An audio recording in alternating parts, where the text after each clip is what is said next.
Hi, Vraj. Good evening.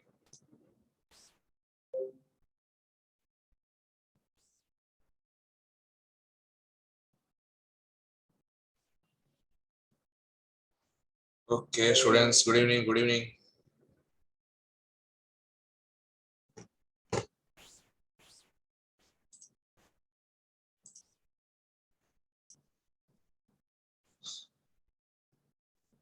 चलो start करते हैं.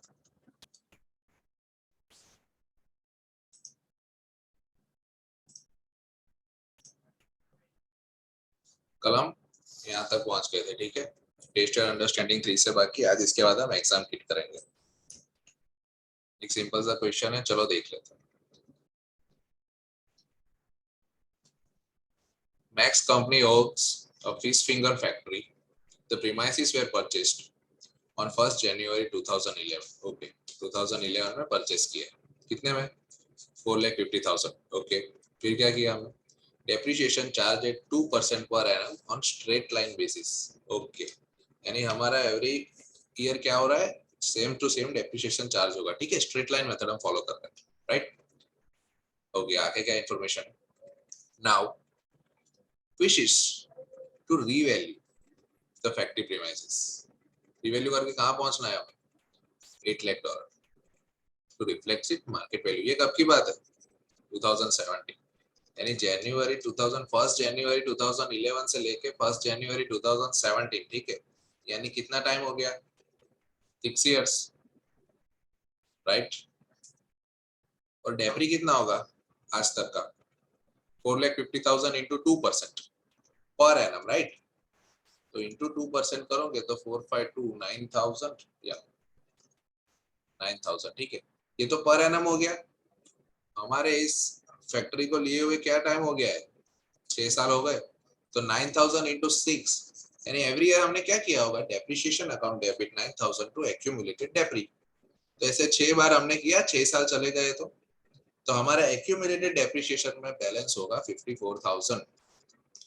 हमने इसको तो चेंज ही नहीं किया. ठीक है, एसेट में हम क्या करते? कॉस्ट में रिकॉर्ड कर देते और यही amount every year brought forward, carry forward, brought forward होता रहता है. ठीक है, जब तक आप उसमें रिवैल्यूएशन या फिर डिस्पोज नहीं कर देते. राइट. यानी कि हमारे बुक्स में जो वैल्यू है वो 4,50,000 है. उसे हमें रिवैल्यू करके ले जाना है कहाँ पे? 8 लाख. राइट. क्वेश्चन क्या पूछा है? What is the balance of revaluation surplus. Revaluation surplus में क्या होने वाला है? तो 2 एंट्रीज होती है. बेसिकली कोई भी ट्रांजैक्शन हो, हमने कल क्या पढ़ा था? पहली 2 एंट्री तो सेम रहती है. क्या सर? कि एक तो अगर हमको एसेट का वैल्यू बढ़ाना है तो एसेट को डेबिट करना पड़ेगा.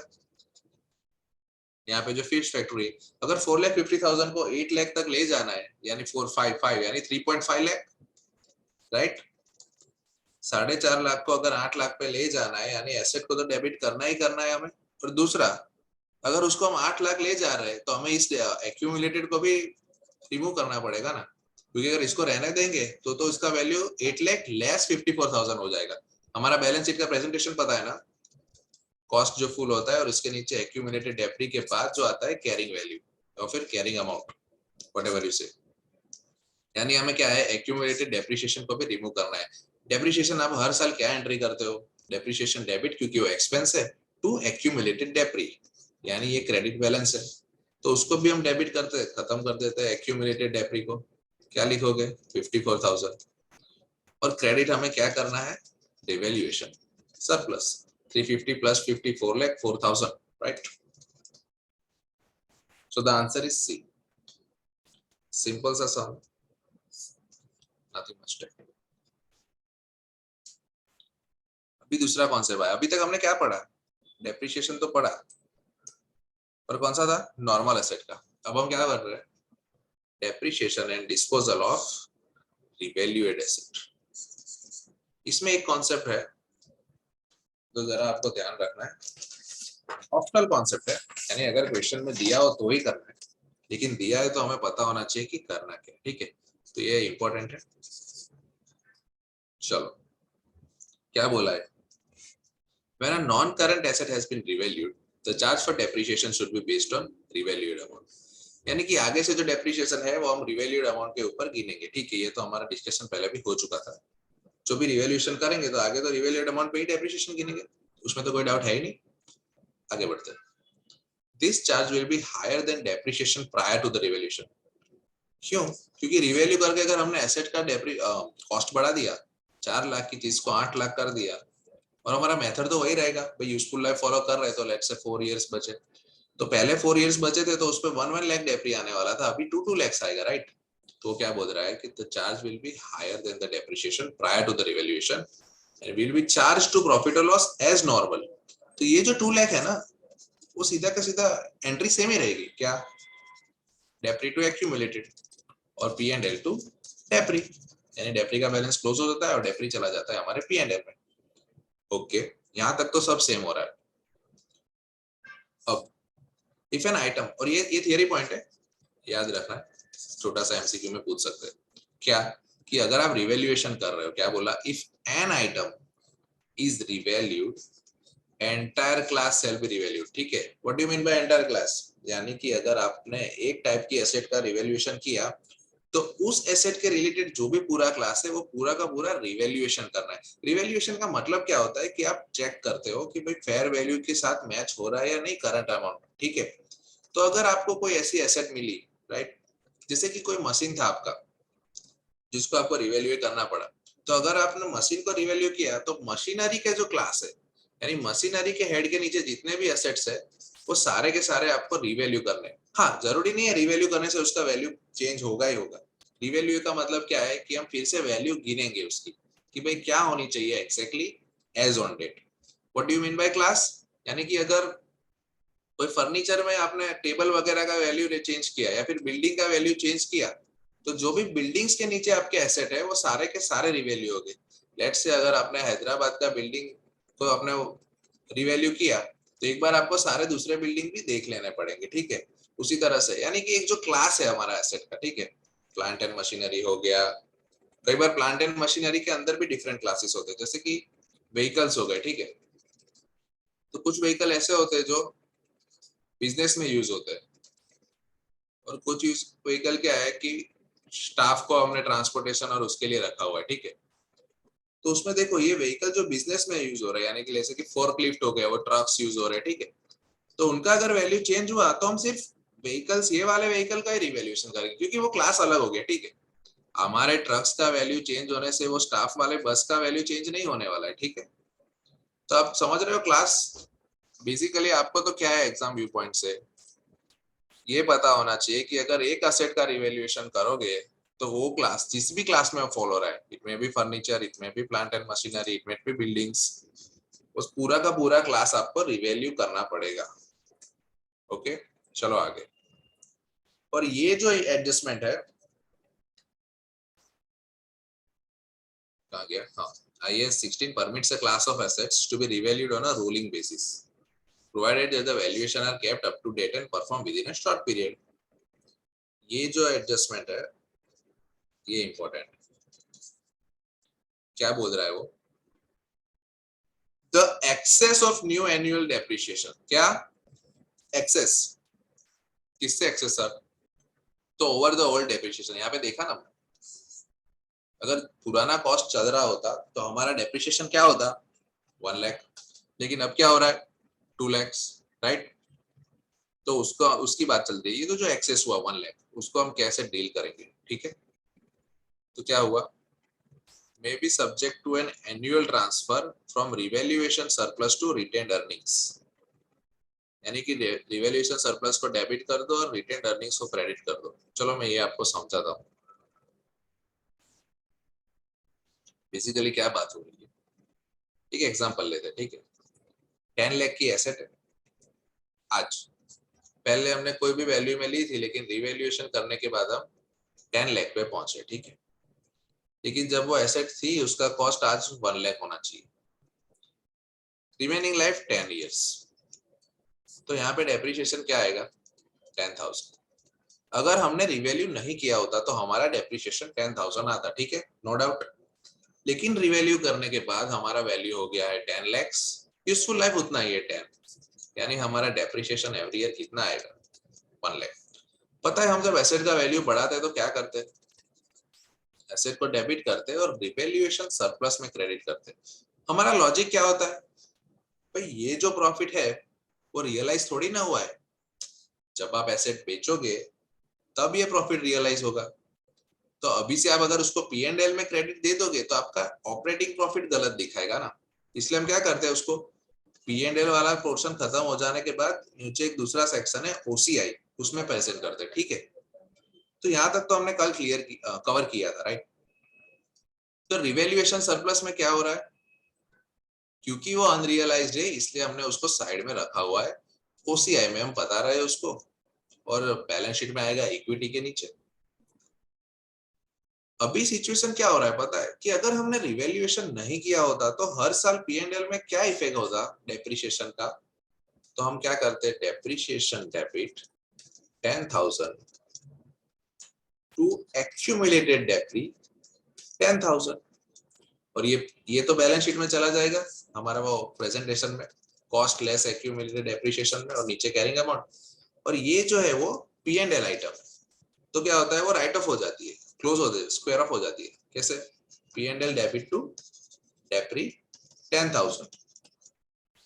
मैं आपको क्या समझाना चाहता हूँ कि अगर हमने रिवैल्यूएशन नहीं किया होता तो हमारे पी एंड एल में डेप्रिसिएशन सिर्फ 10,000 से डेबिट होता। अभी हमारा रूल क्या है कि जब आप रिवाइज रिवैल्यूएशन करोगे तो आपका डेप्रिसिएशन रिवैल्यूड अमाउंट पे लोगे आप, राइट। उसका मतलब क्या है कि अब हम कितना लेने वाले हैं, डेप्री 1 लाख, यानी उसका एंट्री क्या होने वाला है, depreciation debit 1 lakh to accumulated, यानी कि पी एंड एल में आप 1 लाख रुपीस डेबिट करने वाले हो। यानी पहले आपका जो खर्चा था वो 10,000 था, वो अभी 1 लाख हो रहा है पी एंड एल में। क्यों, क्योंकि आपने रिवैल्यू कर दिया। आपने कोई बिजनेस डील में कोई चेंज नहीं किया, आपके बिजनेस करने के कोई तरीके में कोई चेंज नहीं हुआ है, बस क्योंकि आपने रिवैल्यूएशन कर दिया तो जो डेप्रिसिएशन पहले 10,000 डेबिट होता था वो अब 1 लाख हो रहा है, ठीक है। आप समझे, आपके रिवैल्यूएशन की वजह से आपका एक्सपेंस बढ़ गया। तो यहाँ पे IAS 16 इंटरनेशनल अकाउंटिंग स्टैंडर्ड 16 ने एक ऑप्शन दिया है। फोकस ऑन द वर्ड, मैं क्या बोल रहा हूँ, ऑप्शन, यानी कि ये ऑप्शनल ट्रीटमेंट है। अगर क्वेश्चन बोलेगा तो ही आपको ये एडजस्टमेंट करना है, नहीं तो आगे की 3 एडजस्टमेंट पे रुक जाना है, ठीक है। यहाँ पे आपने रिवैल्यू किया, रिवैल्यूएशन सरप्लस निकाल दिया और इसका डेप्री निकाल दिया, बस वहां पे रुक जाना है। लेकिन ये जो ऑप्शनल ट्रीटमेंट है जिसका अभी हम डिस्कशन कर रहे हैं, वो क्वेश्चन स्पेसिफिकली बोलेगा तो आपको 4th स्टेप करना है। तो क्वेश्चन ने बोला है कि भाई हाँ एनुअल ट्रांसफर होता है, तो क्या है, तो लॉजिक में आपको समझा रहा था कि 10,000 होना चाहिए था डेबिट अगर हमने कोई रिवैल्यूएशन नहीं किया था। क्योंकि हमने रिवैल्यूएशन किया है हमारा एक्सपेंस 10 लाख आ रहा है, 1 लाख आ रहा है इंस्टेड ऑफ 10,000, यानी कुछ ज्यादा डेबिट हो रहा है पी&एल में एक्सपेंस। बल्कि हमने तो कोई बिजनेस चेंजेस किया नहीं है, बस उसका वैल्यू हमने बढ़ाया तो हमारा खर्चा बढ़ गया, कौन सा, जो पी&एल में जा रहा है, राइट। तो IAS 16 ने क्या बोला कि इस मामले में आप क्या करोगे, रिवैल्यूएशन सरप्लस को कम करते जाओ। किससे, द वर्ड इज एक्सेस। सी 10,000 तो डेप्रिसिएशन होने ही वाला था, लेकिन अभी 1 लाख जो हो रहा है ना, तो उसमें 90,000 जो है वो एक्सेस डेप्रिसिएशन है due to sole reason, which reason, that we had revalued the asset। अगर ऐसा नहीं किया होता तो इतना एक्सेस डेप्रिसिएशन आने वाला ही नहीं था। तो रिवैल्यूएशन सरप्लस में क्या बोला IAS 16 ने कि आप जो एक्सेस डेप्रिसिएशन है और ओरिजिनल और रिवैल्यूड के बीच का जो डिफरेंस एक्सेस डेप्रिसिएशन है, उतना आप ट्रांसफर करके ले जा सकते हो पी&एल में। तो क्या कर रहे हैं हम, रिवैल्यूएशन सरप्लस का क्रेडिट बैलेंस है, ठीक है, क्योंकि वो था तो हमारा इनकम ही ना पी&एल, बस अनरियलाइज था तो हम उसको सरप्लस में अलग रख रहे थे, ट्रेडिंग में नहीं ला रहे थे। तो अब वो क्या बोल रहा है कि आप ये एक्सेस डेप्रिसिएशन को ले आओ और उतने से रिवैल्यूएशन सरप्लस कम कर दो आपका। तो क्या होगा, तो क्या करेंगे, रिटेन्ड अर्निंग्स बेसिकली पी&एल में ला रहे हैं, ठीक है।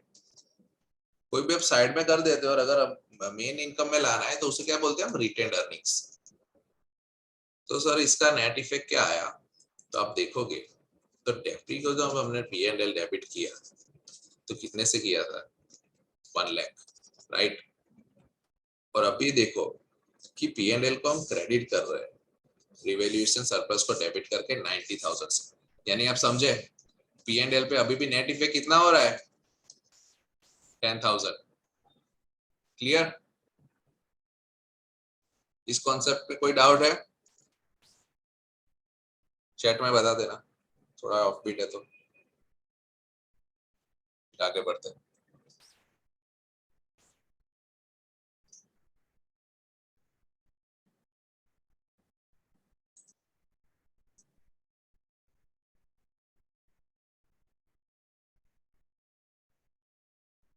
क्लियर है ना?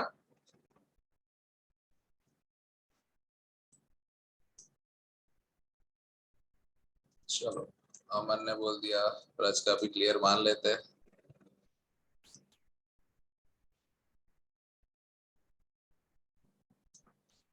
ओके, बस ध्यान रखना है, कॉन्सेप्ट समझ समझ के भूल मत जाना, क्योंकि एग्जाम के टाइम आपको 22 के 22 चैप्टर्स पढ़ने हैं, ठीक है? तो ऐसा कोई भी ऑफ बीट टॉपिक हो वो आप छोटे छोटे नोट्स भी बना सकते हो आपके साथ, या फिर उसको मार्क करके रखो, थोड़ा रेगुलर इंटरवल पे रिवीजन करो ताकि भूल ना जाओ, ठीक है? क्योंकि अभी आपका साथ में कॉलेज वगैरह अभी तो चल ही रहा होगा, ऐसा ना हो कि समझ तो सब लिया लेकिन लास्ट में रिवीजन नहीं हुआ और गेम हो गया। चलो, तो ये जो मैंने बोला था वो इसको यहाँ पे उन्होंने थियरी फॉर्म में लिखा है कि भाई एनुअल ट्रांसफर का एक ऑप्शन दिया है, किसका? कि भाई revaluation surplus to retained earnings. हाँ, किसको? एक्सेस, एक्सेस, ठीक है? ये आपको उसने नोट भी दे दी कि भाई एग्जाम क्वेश्चन में आपको रिव्यू करना है क्वेश्चन केयरफुली कि भाई whether this annual transfer is required, क्योंकि ये क्या है? ऑप्शनल पॉलिसी है, ऑप्शनल पॉलिसी है, मैंडेटरी नहीं है, ठीक है? तो अगर क्वेश्चन बोलता है तो ही करना है, वरना तो हमें इग्नोर करना है। तो सिंपल सी बात है, इलस्ट्रेशन 3 में आ जाते हैं। Depreciation of revalued asset. Esoteric owns a retail unit in central Springfield. It bought the property 25 years ago. 25 years ago, friends, 25 years ago. For $1 lakh. क्या प्लान क्या है उसका डेप्रिसिएशन का? भाई 50 इयर्स में डेप्रिशिएट करेंगे स्ट्रेट लाइन बेसिस पे। अगर 50 इयर्स में वो 1 लाख को डेप्रिशिएट करना है, यानी क्या हुआ? 2-2 हजार कर रहा है वो हर साल, ठीक है? कोई बात नहीं, आगे बढ़ते हैं। एट स्टार्ट ऑफ 2016 हमें ये नहीं बताया कि 25 इयर्स अगो क्या हुआ, लेकिन 25 ईयर अगो यानी अभी हम 2016 में है और असेट को लिए हुए 25 साल हो गए, ठीक है? चलो आगे बढ़ते हैं। Entity decides to revalue, okay, और रिवैल्यूएशन करके हम पहुंच रहे हैं $8 lakh. Unit is remaining useful life 25। Obviously हमने क्या बोला था, 50 ईयर से 25 साल पहले लिया था, तो अभी 25 साल और बाकी है। It is the entity's policy to make the annual transfer, देखा यहाँ पे दे दिया है हमने, annual transfer of excess depreciation between revaluation surplus and retained earnings within equity, right? Excess depreciation को ट्रांसफर करना है, क्वेश्चन ने बोल दिया है, ऑप्शनल पॉलिसी जो है वो ये अकाउंटेंट फॉलो कर रहा है, तो हमें वो एक चौथा एडजस्टमेंट भी ऐड करना है हमारी एंट्री में। क्या पूछा है? What accounting entry should be made, ठीक है? तो अकाउंटिंग एंट्री की बात करें तो सबसे पहले हमें पता है ना कि कॉस्ट कभी चेंज नहीं होता है हमारे इस मेथड में। जब हम एक्यूमुलेटेड एफडी को यूज करते हैं तो कॉस्ट एज इट इज ही रहेगा, जैसे ही आपने रिकॉर्ड किया उसको कैरी फॉरवर्ड करेंगे, year to year carry forward brought forward चलता रहेगा। यानी कि अगर हमें 1 लाख है उसको 8 लाख ले जाना है, एसेट है, एसेट का वैल्यू अगर बढ़ाना है तो उसे डेबिट करना पड़ेगा। 1 लाख और 8 लाख का डिफरेंस क्या है? 7 लाख, यानी एसेट को तो 7 लाख से डेबिट करना है, वो हमें क्लियर है। आगे 25 ईयर्स हो गए फ्रेंड्स, अभी क्या है, हमें अगर उसको 8 लाख ले जाना है तो we have to make sure कि भाई एक्यूमुलेटेड डेप्री ना हो। क्यों? नहीं तो 8 लाख माइनस एक्यूमुलेटेड डेप्री हो जाएगा ना कैरिंग वैल्यू में। अगर हमारा प्रेजेंटेशन आपको पता है ना, कॉस्ट लेस एक्यूमुलेटेड डेप्री, तो ये भी इसको हटाना पड़ेगा, नहीं तो वो क्या करेगा, हमारे 8 लाख को उसके अमाउंट से रिड्यूस कर देगा। अभी एक्यूमुलेटेड डेप्री कितना होगा? 1 लाख की एसेट है और 25 साल यूज हो गए, यानी कि 50,000, राइट? अब 1 लाख को अगर 50 से डिवाइड करके इंटू 25 करोगे तो अभी आ जाएगा, यानी हाफ हो गया ना, 25/50। 1 लाख की एसेट अगर 50 साल लाइफ है और उसको 25 साल हो गए, यानी आधा हो गया। तो एक्यूमुलेटेड डेप्री में 50,000 पड़े होंगे, वो क्रेडिट बैलेंस होता है, क्योंकि हम डेप्रिसिएशन टू एक्यूमुलेटेड डेप्री का एंट्री करते रहते हैं और उसका बैलेंस बढ़ता जाता है एवरी ईयर। तो हमने एक्यूमुलेटेड डेप्रिसिएशन को भी डेबिट कर दिया, कितने से? 50,000। अब ये सारा हम कहाँ ले जाते हैं? We all know revaluation surplus हो गया 7,50,000।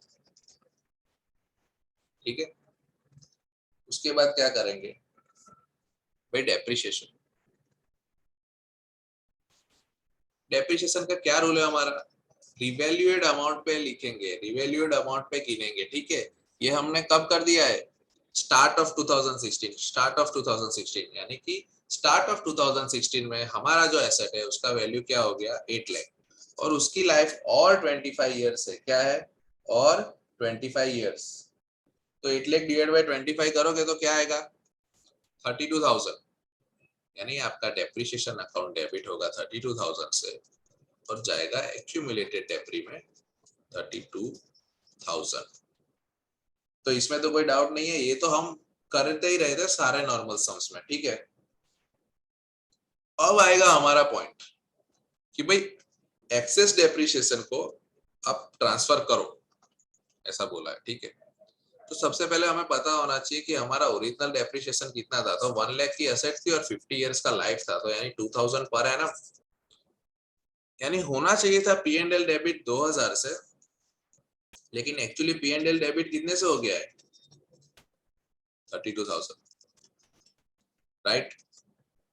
तो ये जो 32,000 है वो 2000 ही होना चाहिए था, राइट। तो जो एक्सेस है वो कितना है 30,000। तो उतना जो हमारा रिवैल्यूएशन सरप्लस का जो क्रेडिट बैलेंस हुआ है, देखिए हमने 2 किया ना, तो यहाँ पे 750 का क्रेडिट बैलेंस पड़ा है, तो उसको डेबिट करेंगे, कम करेंगे 30,000 से। ठीक है, और ले जाएंगे कहाँ, रिटेन्ड अर्निंग्स में, रिटेन्ड अर्निंग्स। ठीक है, तो देखे जाए तो टेक्निकली हमने क्या किया, पीएनएल को डेबिट किया 32,000 से और क्रेडिट किया 30,000 से, यानी कि 2000 का ही डेप्री इफेक्ट आया। ठीक है, उससे क्या हो रहा है, आपका रिवैल्यूएशन सरप्लस भी कम हो रहा है, क्योंकि आपने असेट को तो ऑलरेडी ला दिया है। क्लियर। तो ये एडजस्टमेंट से क्या होगा, बैलेंस शीट में तो हम कैसे दिखाएंगे, ओसीआई में क्या होगा 7,50,000 स्टार्टिंग में, उसके बाद हमने निकाल दिया, तो स्टार्टिंग में एक बार ओसीआई में ले गए रिवैल्यूएशन सरप्लस, और उसको फिर हमने डेबिट करके उसको यहाँ से आरई में ले गया 30,000। ठीक है, और बैलेंस शीट वाला तो हमने ये देख ही लिया सब, आपको अकाउंटिंग एंट्रीज पूछी हुई थी। ठीक है, तो सारी कर ली हमने, एसेट डेबिट 7,50,000, रिवैल्यूएशन में ले गए, डेप्रिसिएशन कैसे गिना हमने, रिवैल्यूएड पे ही गिनते हैं डेप्रिसिएशन। लेकिन एक ऑप्शनल पॉलिसी है, अगर वो क्लाइंट फॉलो कर रहा है तो हम क्या करते हैं, एक्सेस डेप्रिसिएशन का रिवैल्यूएशन सरप्लस में से रिटेन्ड अर्निंग में ले जाते हैं, जिससे क्या होता है कि पी एंड एल में नेट इफेक्ट ओरिजिनल कॉस्ट के हिसाब से ही डेप्रिसिएशन का रहेगा। हम नहीं चाहते हैं कि हमारे पी एंड एल में ज्यादा अमाउंट का एक्सपेंडिचर हो, जस्ट बिकॉज द रीजन कि हमने एसेट को रिवैल्यू किया है। ठीक है, so that's the logic behind it. Simple question था, सॉल्व कर दिया हमने, सॉल्यूशन भी दिया हुआ है क्योंकि ये इलस्ट्रेशन है। तो भाई कि OCI 7,50,000, statement of financial position, तो जो 7 लाख का एसेट का डेबिट किया, एक्यूमुलेटेड को रिमूव किया और सब ले गए हम रिवैल्यूएशन सरप्लस में। फिर डेप्री हमारा न्यू एसेट के हिसाब से 32,000 आ गया, और जो एक्सेस था डेप्रिसिएशन 30,000 कैसे आया, 32 माइनस 2000, उसको हम रिटेन्ड अर्निंग्स में ले गए। अभी हमने क्या पढ़ा था, डेप्रिसिएशन ऑफ रिवैल्यूड एसेट। अभी हम क्या पढ़ने जा रहे हैं, डेप्रिसिएशन अरे disposal of a revalued asset. So gain और loss arising from derecognition of an item of PPE, property, plant and equipment, shall be determined as the difference between the net disposal proceeds, if any, and the carrying amount. तो वो तो हम वहां पे भी ऐसा ही करते थे कि भाई जो पैसा आ रहा है नेट, उसको किससे कंपेयर करते हैं, कैरिंग अमाउंट से। अगर ज्यादा आया तो प्रॉफिट, कम आया तो loss. The revaluation surplus included in equity in respect of this item. पता है ना, रिवैल्यूएशन करते हैं तो हम क्या ले जाते हैं, सब बैलेंसेस को, रिवैल्यूएशन सरप्लस। हाँ, एनुअल ट्रांसफर हो तो उसमें से थोड़ा थोड़ा हर साल हम निकालते जाते हैं, जो भी एक्सेस डेप्रिसिएशन है। फिर भी आपके रिवैल्यूएशन सरप्लस में कुछ बैलेंस तो बचेगा, तो उसको वो लोग क्या बोल रहे हैं, इसको भी आप रिटेन्ड अर्निंग्स में ले जाओ। क्यों, क्योंकि अगर वो असेट ही नहीं रहा तो उसके रिलेटेड सरप्लस रखने का क्या मतलब, राइट। तो जो हम छोटा छोटा ले जाते थे एनुअल ट्रांसफर, वो बोल रहे हैं अब इसको पूरा ही खत्म कर दो भाई, एसेट ही तो डिस्पोज हो गया। एनुअल ट्रांसफर में हम क्या करते थे, एक्सेस डेप्रिसिएशन को थोड़ा थोड़ा करके सरप्लस में से रिटेन अर्निंग्स में ले जाते थे, दोनों इक्विटी का ही पार्ट। अब क्या बोले यार कि जो बचा है वो पूरा कर दो, क्योंकि असेट ही कहाँ बचा है, तो उसके रिलेटेड सरप्लस रखने का क्या मतलब। तो एंट्री क्या आएगा, debit evaluation surplus to credit retain earnings, जो भी बैलेंस उसमें पड़ा है क्रेडिट बैलेंस, उसको हमने खत्म कर दिया। टेस्ट अंडरस्टैंडिंग 4 एग्जाम दे दिया उस पे, क्या बोल रहे हैं, Tiger Trees owns and runs a golf club. Some years ago, the entity purchased land next to the existing course with the intention of creating a smaller 9-hole course. चलो वो सब ठीक है, कॉस्ट क्या है हमारा $260,000। लैंड में depreciation क्या करेंगे हम, कुछ नहीं करेंगे भाई, लैंड का क्या है, अनलिमिटेड लाइफ है, तो लैंड पे डेप्रिसिएशन नहीं होता है। तो 260 को हम 6 लाख ले जाना चाहते हैं, ठीक है। कब किया हमने, over time land has been revalued, यानी ओवर द टाइम हमने कभी कभी छोटा मोटा रिवैल्यूएशन करते गए, और जो असेट हमने, जो लैंड हमने 2.6 लाख डॉलर में ली थी, उसका आज बुक्स में वैल्यू क्या है, 6 लाख डॉलर। और अब हम क्या डिसाइड कर रहे हैं कि उसको 6.95 लाख, $6,95,000 में बेच देना चाहते हैं। गॉट इट, क्या बोल रहा है वो, what accounting entries are required to reflect the disposal. तो सबसे पहले तो हम ये देखते हैं कि ओवर द टाइम हमने अकाउंटिंग क्या किया होगा, ताकि हमें हमारे बैलेंसेस का पता चले, ठीक है। तो सबसे पहले तो हमने जो एसेट बनाया था लैंड, उसका लेजर बनाया होगा, तो जब खरीदा होगा तब हमने कॉस्ट या कैश या जैसे भी पेयर परचेस किया होगा वो एंट्री किया होगा, 2.6 लाख, 2,60,000। फिर सरप्लस कितना आया होगा उसमें,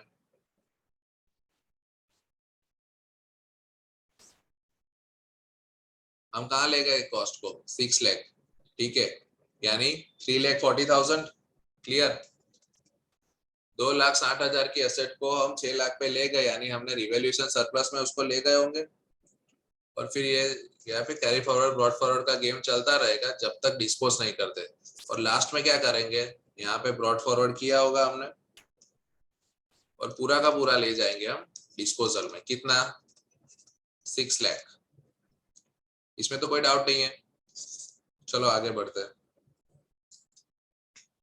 अब रिवैल्यूएशन सरप्लस का क्या करेंगे, तो हमारी बात हुई ना कि वो असेट रखने का क्या मतलब, पूरा डेबिट मारो और ले जाओ उसको रिटेन अर्निंग्स में। तो कितना हुआ था रिवैल्यूएशन सरप्लस, 3.4 लाख। क्यों हुआ था, क्योंकि 260 की एसेट को 6 लाख पे ले गए, तो वो जो 3,40,000 है उसको हम डेबिट कर देंगे और रिटेन अर्निंग्स में क्रेडिट कर देंगे 3.4 लाख। यानी आप देखोगे तो रिवैल्यूएशन सरप्लस का लेजर क्लोज हो जाता है। क्यों, क्योंकि जब लैंड लिया था तब यहाँ पे क्रेडिट हुआ था 3.4 लाख, और जब हमने एसेट बेच दिया तो हमने पूरा का पूरा ट्रांसफर कर दिया, तो ये लेजर क्लोज हो गया। अब बचा क्या है, हमें क्या गिनना है, प्रॉफिट। तो प्रॉफिट के लिए तो मेन बचा है भाई, कैश कितना आया वो सब गिन लेते हैं। ये तो बेसिक एंट्री है, आपको पता ही है। असेट का वैल्यू बढ़ाओगे तो रिवैल्यूएशन सरप्लस में से ले जाओगे डिफरेंस, और अगर एसेट नहीं रहा तो वो रिवैल्यूएशन को आरई में ले जाएंगे, रिटेन अर्निंग्स में। अब अभी हम देखेंगे तो हमारा क्या डिसीजन हुआ था कि हर चीज को हम डिस्पोजल अकाउंट में ले जाते हैं। वेरी कौन सा पार्ट नहीं समझ आया, ये टेस्ट,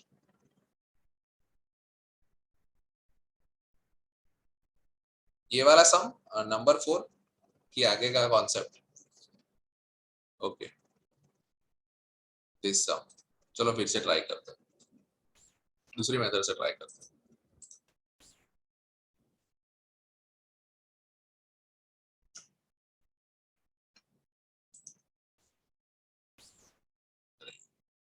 ओके,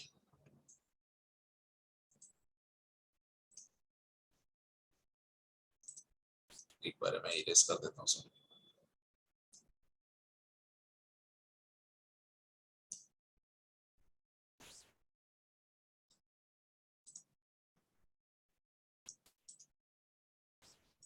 चलो ओके अमन, फिर से देखते हैं।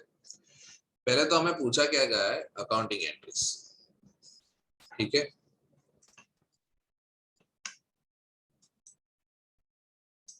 और उसने क्या बोला, कॉस्ट ऑफ लैंड वाज $2,60,000। तो समझो हमने अगर असेट परचेस किया होगा तो क्या एंट्री किया होगा, लैंड डेबिट टू कैश या पेएबल, जैसे भी हमने परचेस किया था, 260 का हो गया। फिर उसने क्या बोला कि ओवर द टाइम रिवैल्यूएशन हमारे ले गए हम 6 लाख पे। डेप्रिसिएशन का इश्यू है नहीं क्योंकि वो लैंड की बात हो रही है, ठीक है, लैंड का लाइफ अनलिमिटेड है। अब क्या हुआ, रिवैल्यूएशन होके 6 लाख हो गया। तो अगर आपको 2,60,000 की असेट है, ठीक है, उसको 6 लाख ले जाना है वैल्यू, तो डिफरेंस क्या हमें एसेट को डेबिट करना पड़ेगा, 3,40,000, ठीक है। असेट है तो वैल्यू इंक्रीज करने के लिए क्या करना पड़ेगा, डेबिट करना पड़ेगा। तो लैंड अकाउंट डेबिट, और रिवैल्यूएशन सरप्लस यहाँ डेबिट नहीं करना है, क्यों, अरे एक्यूमुलेटेड डेप्रिसिएशन डेबिट करने का सवाल ही नहीं आ रहा है, क्यों, क्योंकि डेप्रिसिएशन इस पे था ही नहीं। तो लैंड अकाउंट डेबिट, बस एसेट का जो चेंजेस है वो कहाँ ले जाएंगे, रिवैल्यूएशन सरप्लस, 3,40,000। अब देखो यहाँ पे ऑलरेडी 260 था और एक और डेबिट किया, तो कहाँ पहुंच गया उसका अमाउंट, 6 लाख पहुंच गया। अब वो क्या बोल रहा है कि हम इस लैंड को $6,95,000 में बेच देंगे। तो क्या होने वाला है, और हमने क्या पता है हमने सेल में क्या किया था कि सारा ट्रांजेक्शन है ना हम डिस्पोजल अकाउंट थ्रू करते हैं। क्या करते हैं हम, डिस्पोजल अकाउंट में सब ले जाते हैं। हमारे जो आपने जो बीकॉम वगैरह में पढ़ा होगा, तो सिंपल सा हम क्या करते थे, डायरेक्ट P&L में ले जाते। अगर इसी एग्जाम्पल को देखें तो हमें कैश कितना मिलता, 6,95,000, तो उसको डेबिट कर देंगे। असेट जो बेची उसका कॉस्ट है तो उसको क्रेडिट कर देते हैं, असेट डेबिट बैलेंस है उसका, उसको एसेट से रिमूव करना है तो क्रेडिट करेंगे 6 लाख। और बैलेंस इनकम क्या बोलते हैं, P&L। ये हम कब कहाँ करते हैं, आपने बीकॉम में यहाँ पे इंडिया में जो किया होगा, तो ये हमने सिंपल ऐसा ही कर देते, ठीक है ना। जो कैश मिला वो 695 डेबिट किया, क्रेडिट कर दिया एसेट को, और डिफरेंस जो भी यहाँ होगा तो P&L है, वो प्रॉफिट है, और यहाँ अगर डिफरेंस आया तो लॉस है, ठीक है। तो उसमें तो कोई डाउट है नहीं। अब यहाँ पे क्या कर रहे हैं हम, एक डिस्पोजल अकाउंट को एंट्री दे रहे हैं, क्योंकि ACCA में वो लोग ऐसा करते हैं। यानी कि अगर जो पहला हम कैश ला रहे थे ना उसको भी डिस्पोजल में देंगे, यानी क्या होगा, कैश डेबिट टू डिस्पोजल। कितना आया, 6,95,000। और जो एसेट हमने राइट ऑफ करना है ना उसमें डिस्पोजल को डेबिट करेंगे टू असेट। कितना, 6 लाख का हो गया एसेट, ठीक है, 1 लाख 260 का था, और रिवैल्यूएशन सरप्लस में ले जाके हम 340 ले आए उसको, ठीक है। यानी कि हमारी जो एंट्री है वो तोड़ दे रहा है बेसिकली। तो ये देखो डिस्पोजल डिस्पोजल सेट हो जाता है, और जो हम P&L यहाँ पे डायरेक्ट करते हैं वो यहाँ पे 2 एंट्री के फॉर्म में होता है। अब आप डिस्पोजल अकाउंट का अगर लेजर बनाएंगे तो यहाँ पे आ जाएगा कैश, नहीं यहाँ पे कैश नहीं आएगा, डेबिट क्रेडिट होता है ना। तो disposal account debit to asset हुआ ना, तो यहाँ आएगा असेट 6 लाख, और cash account debit to disposal 695। यहाँ पे जो है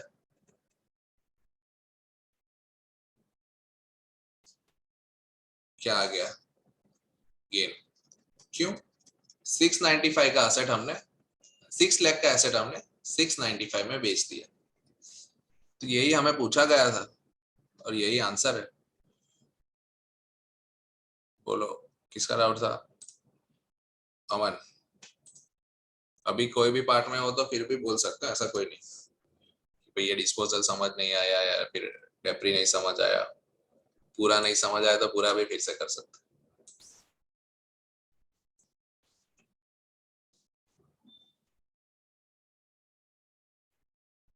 गॉट इट?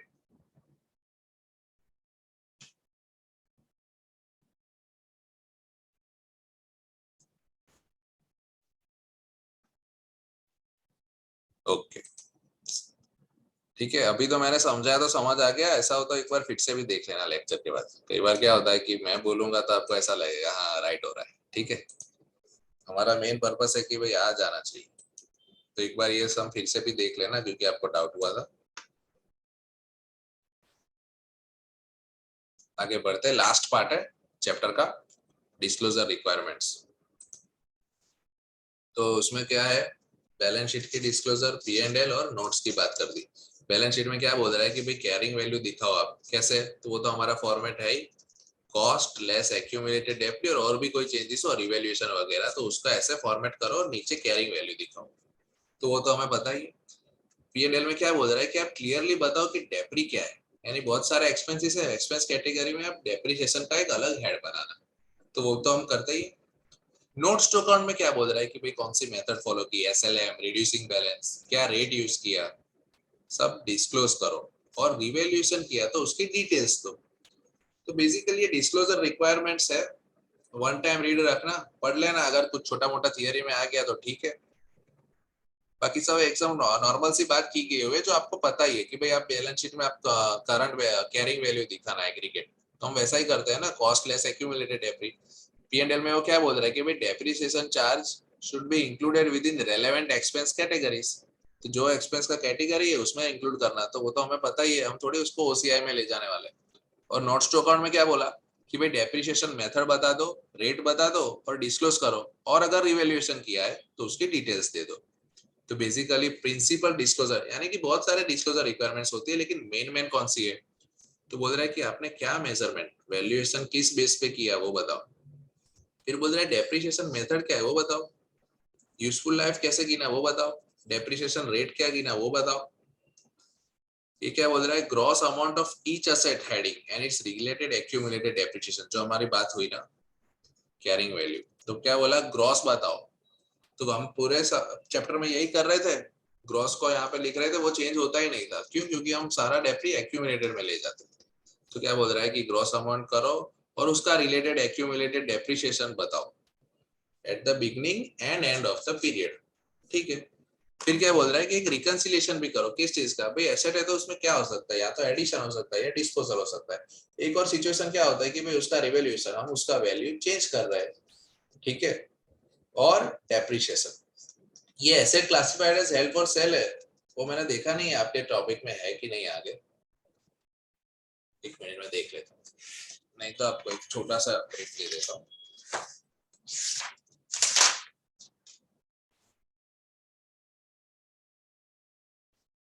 वैसे तो नहीं है ऐसा लग रहा है।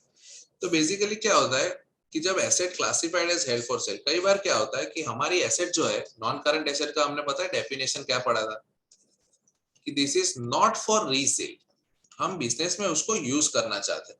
लेकिन कई बार क्या होता है, because due to change of technology या फिर कोई और रीजन से, या अगर हम उस पार्ट का बिजनेस बंद करने वाले, कोई भी रीजन से, कई बार क्या होता है कि हम जो एसेट है उसको बेचने वाले हैं। तो हमें पता है IAS 16 किस पे लग रहा है, प्रॉपर्टी प्लांट एंड इक्विपमेंट। कौन सी? जो बिजनेस में यूज हो रही है, उस नॉन करंट एसेट में IAS 16 लग रहा है। अभी जो हम क्या कर रहे हैं कि हमने उसको सेल के लिए रख दिया, यानी वो बिजनेस में इनकम जनरेट करने के लिए नहीं रखा गया है, वो हम बेच देने वाले। तो उसके लिए दूसरा इंटरनेशनल अकाउंटिंग स्टैंडर्ड लगता है, और उसको क्लासिफिकेशन हो जाने के बाद उसके वैल्यूएशन के मेथड्स भी डिफरेंट है, ठीक है। तो वो एक डिस्क्लोजर उन्होंने यहाँ पे दिया हुआ है। आपके व्यू पॉइंट से इतना ही काफी है कि बस अगर एसेट हेल्ड फॉर सेल है तो उसको हम डिस्क्लोज कर देंगे, ठीक है। उसका वैल्यूएशन और मेथड और वो सब है अकाउंटिंग में। अगर यहाँ नहीं होगा तो आपके नेक्स्ट वो FR में होगा, ठीक है। और होगा तो मैं सब पता ही दूंगा। यहाँ पे आपको मैंने डेफिनेशन खाली समझा दिया उसका, जितना रेलेवेंट है हम उतना करते हैं, ठीक है। चलो आगे, any commitments for future acquisition, यानी अगर कुछ फ्यूचर में बाय करने वाले हैं तो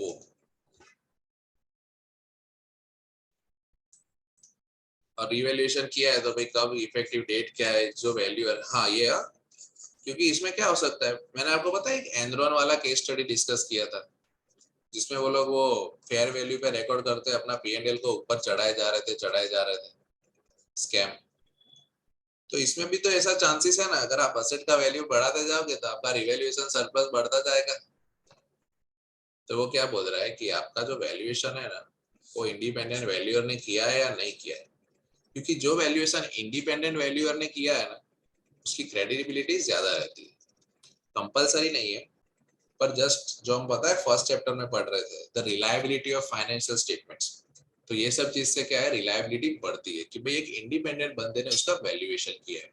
अपने यहाँ पे भी देखा हो इंडिया में तो वैल्यूअर्स होते हैं, पता है, प्रॉपर्टी है उसको रजिस्टर्ड वैल्यूअर्स होते हैं। अगर आपको आपकी आपका जो घर है उसका वैल्यू निकालना है, कहीं पे आपको देना है उसका सर्टिफाइड वैल्यू, तो कैसे नक्की किया जाएगा। तो यहाँ पे कितने सारे प्रोफेशनल होते हैं जो रजिस्टर्ड होते हैं, रजिस्टर्ड वैल्यूअर, वो आएंगे आपका प्रॉपर्टी चेक करेंगे, आजू बाजू का देखेंगे और पूरा डिटेल रिपोर्ट बनाएंगे कि भाई क्यों हमने इसका वैल्यूएशन ये बनाया। तो that is what basically independent valuer does. तो भाई इंडिपेंडेंट वैल्यूअर ने किया है या नहीं किया है वो बता दो, उसने क्या अजम्पशन अप्लाई किए फेयर वैल्यू गिनने में वो बता दो। Carrying amount would have been recognised had the asset been carried, हाँ एक आपको ये भी बताना है कि अगर हमने रिवैल्यूएशन नहीं किया होता तो आज क्या क्लोजिंग अमाउंट होता। ठीक है, यानी अगर हम 1 लाख की एसेट को 10 लाख बता रहे हैं, तो यहाँ पे हम बताएंगे कि अगर ऐसा नहीं किया होता तो आज वो 1 लाख की होती। ठीक है, और रिवैल्यूएशन सरप्लस, तो ये याद रखना तो मुश्किल है। देखो ये जो प्रेजेंटेशन ऐसे होता है क्लास वाइज, हमने बोला था ना कि अगर एक एसेट का वैल्यू चेंज होगा तो पूरे क्लास का करना है। ठीक है, तो ये क्लास वाइज कैसे, कॉस्ट एडिशन हुआ, रिवैल्यूएशन हुआ, डिस्क्लोजल हुआ, बैलेंस कैरी फॉरवर्ड, उसी तरह से डेप्रिसिएशन को भी रखेंगे। क्या, एक तो अगले पूरा पिछले साल का क्या बैलेंस लाए, इस साल में क्या ऐड किया, रिवैल्यूएशन को पता है, रिवैल्यूएशन के वक्त हम उसको गायब कर देते हैं असेट की वजह से, तो यहाँ पे लेस हो रहा है डिस्पोजल, यानी दोनों का डिटेल हमें दे देना है और उससे क्या होगा, कैरिंग अमाउंट आ जाएगा आपका। कॉस्ट में से एक्यूमुलेटेड एफडी निकालेंगे तो कैरिंग अमाउंट आ जाएगा। बेसिकली हमने डिस्क्लोजर वाला पार्ट पढ़ा, उसमें क्या क्या क्या दिया है, सब सारी जनरल है, आपको ज्यादातर सारे इंटरनेशनल अकाउंटिंग स्टैंडर्ड में यही डिस्क्लोजर्स मिलेंगे कि भाई मेजरमेंट और बेसिस बता दो, डेप्रिसिएशन मेथड बता दो। अब ऐसे सोचोगे तो अभी आपके माइंड में जो जो टॉपिक्स हमने पढ़े वो लिख दोगे तो अभी आंसर राइट ही होगा। क्यों, कि भाई measurement basis, depreciation method, useful life, accumulated depre कितना है वो बता दो, पूरे एसेट में क्या हो सकता है, तो कोई एडिशन, डिस्पोजल और रिवैल्यूएशन और डेप्री वो बता दो। 5.5 वाला इतना इंपॉर्टेंट नहीं है, कमिटमेंट्स ऑफ फ्यूचर। और 6 में क्या बोला, रिवैल्यूएशन कर रहे हैं तो ये बता दो कि भाई कब से इफेक्टिव है, इंडिपेंडेंट वैल्यूअर था या नहीं, और अगर नहीं किया होता तो आज कैरिंग पे कितना होता। तो एक बार बस वन टाइम रीड कर लेना है, अगर याद रहे तो अच्छा है। इसमें से पूछना थोड़ा ऑफ बीट है, हाँ पूछ सकते हैं, ऐसा नहीं है, कुछ भी पूछ सकते हैं, बट इतना इंपॉर्टेंट नहीं है एग्जाम व्यू पॉइंट से। ठीक है, डिस्क्लोजर आपको पढ़ लेना है और दिमाग में रखना है। तो इसी के साथ आपका चैप्टर खत्म हो गया। 6, 7, 8, 8 चैप्टर्स हमने खत्म कर दिए स्टडी किट में से। अब आज हम करने वाले हैं एग्जाम किट। चलो आप एग्जाम किट ले लो फटाफट।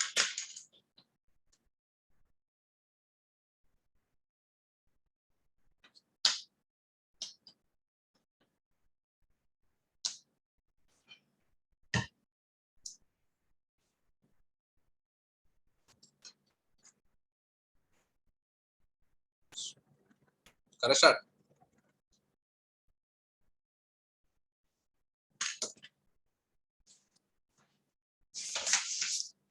Ready with your books.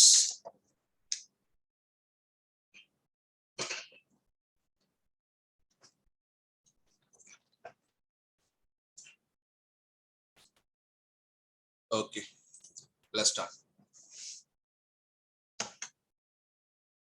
सबसे पहले हमने sales and purchase and sales tax पढ़ा था, भूल नहीं गए ना। चलो, that means zoom in a little bit। तो 65 तक हमने खत्म कर दिया था, आगे वाले चैप्टर्स 1 to 4 है शायद, और 5, 6, 7, 8 का हम ट्राई कर रहे हैं आज। आधा तो ऑलमोस्ट हो जाएगा, बाकी का कल कर देंगे। 67 ये सारे एग्जाम पैटर्न क्वेश्चंस में एक्चुअली आपके ऐसे ही क्वेश्चंस आएंगे एग्जाम में, तो आपको देख के समझना है। अगर आपका अभी आंसर नहीं आ रहा है तो that means there is an issue, आपको मेहनत करने की जरूरत है।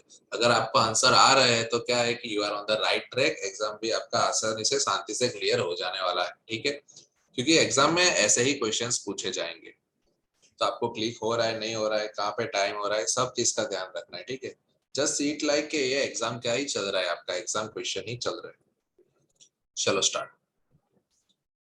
Erin is registered for sales tax. Okay. She sold goods with a list price. ये लिस्ट प्राइस वाला कॉन्सेप्ट आपको पता है ना?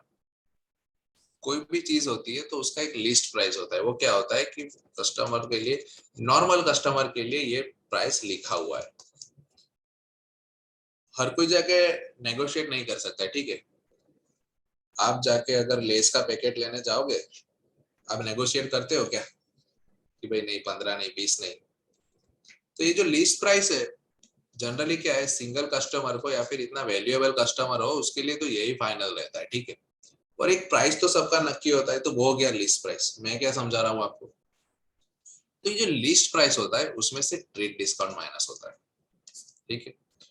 उसके बाद जो वैल्यू आता है ना हमारा, सी ट्रेड डिस्काउंट तो कभी भी बुक्स में रिकॉर्ड होता ही नहीं है, वी ऑल नो दैट। क्योंकि हमें ट्रांजेक्शन एंटर करने के वक्त ही पता होता है कि हमें इतने ही पैसे देने हैं। तो ट्रेड डिस्काउंट तो कहां से माइनस होता है, लिस्ट प्राइस में से, ठीक है। और इसमें से क्या माइनस होता है, सेटलमेंट डिस्काउंट। वो क्या होता है कि अर्ली पेमेंट पे हम देते हैं वो। सेल्स टैक्स किस पे लगता है, अगर आपने बिल देखा हो, कुछ भी चीज परचेस किया हो, तो जीएसटी वो किस पे लगाते हैं, जो उनका बिल अमाउंट होता है उसके ऊपर जीएसटी लगाते हैं, और टोटल अमाउंट आपको पे करना पड़ता है, ठीक है। यानी अगर सेल्स टैक्स लगेगा तो कहाँ लगेगा, इसके ऊपर, ठीक है। ट्रेड डिस्काउंट वाली लिस्ट प्राइस पे नहीं लगेगा, जो आप कस्टमर को चार्ज कर रहे हो उसी पे सेल्स टैक्स लगेगा, ठीक है। क्लियर? चलो क्वेश्चन देख लो।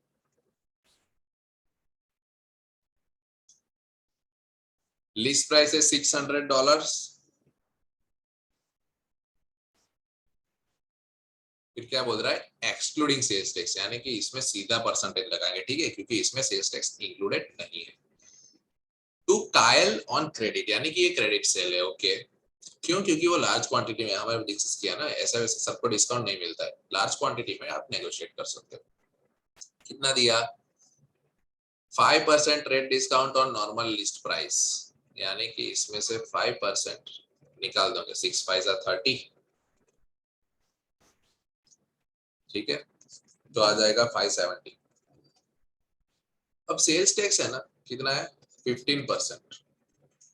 यानी कि अब देखो, हम एरिन है तो हमने इसको 5% डिस्काउंट दे दिया, यानी हमारा इनकम कितना है, 570, राइट। उसके ऊपर ही सेल्स टैक्स लगेगा, ठीक है, 600 पे नहीं लगाना है। कीप इन माइंड है, कीप इन माइंड, हम जो चार्ज करेंगे उसी पे सेल्स टैक्स लगाएंगे। तो सेल्स वैल्यू 570 हम रिकॉग्नाइज करते हैं, ठीक है, उस पे सेल्स टैक्स लगेगा। कितना लगेगा, तो भाई जो रेट है वो 15%। तो 570 इंटू 15% करोगे आप, 85.5, ठीक है। क्या होगा, ऐड होगा 570 प्लस 80, यानी 655.5। पूछा क्या है, gross value of sales invoice. ये हमने कितनी बार डिस्कस किया था कि ये जो 570 है ना वो हमारा इनकम है, 85.5 जो है वो हम कस्टमर से कलेक्ट कर रहे हैं गवर्नमेंट के बिहाफ पे, ये हमारा लायबिलिटी है। और कस्टमर हमको क्या करेगा, पूरा पैसा देगा, ठीक है, नहीं तो हम टैक्स कहाँ से देंगे। तो कस्टमर के लिए हम ये अमाउंट का इनवॉइस बनाते हैं, सेल्स प्लस सेल्स टैक्स। हाँ, सेल्स में ट्रेड डिस्काउंट हम कहीं पे भी रिकॉर्ड नहीं करते, और सेल्स टैक्स हम नेट ऑफ ट्रेड डिस्काउंट वाली अमाउंट पे ही लेते हैं, ठीक है। तो दो को इसमें एक ही कॉन्सेप्ट का ध्यान रखना है, सेल्स टैक्स जो है वो always charged on selling price net of trade discount. Got it? बस यही पॉइंट था। बाकी तो आपको पता ही है कि भाई अगर इनवॉइस बनाएंगे तो सेल्स में सेल्स टैक्स ऐड करके ही बनाएंगे। So your answer is 655.50। Let's move on to next.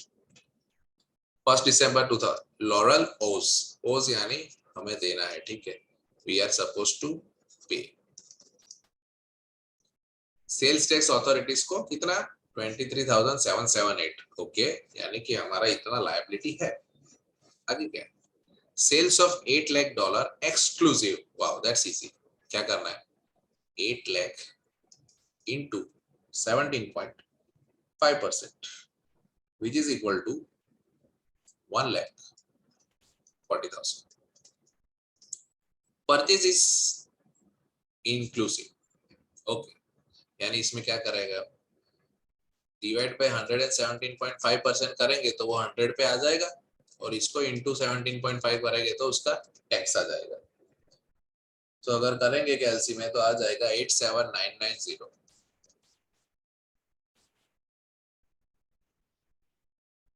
आपको ये कॉन्सेप्ट क्लियर है ना, कि हम जब सेल्स बिल बनाते हैं तो उसका जो टैक्स है वो हमारी लायबिलिटी है। क्यों? क्योंकि हमारा इनकम इतना ही है, ये हम गवर्नमेंट को दे देने वाले हैं और कस्टमर से पूरा पैसा लेंगे।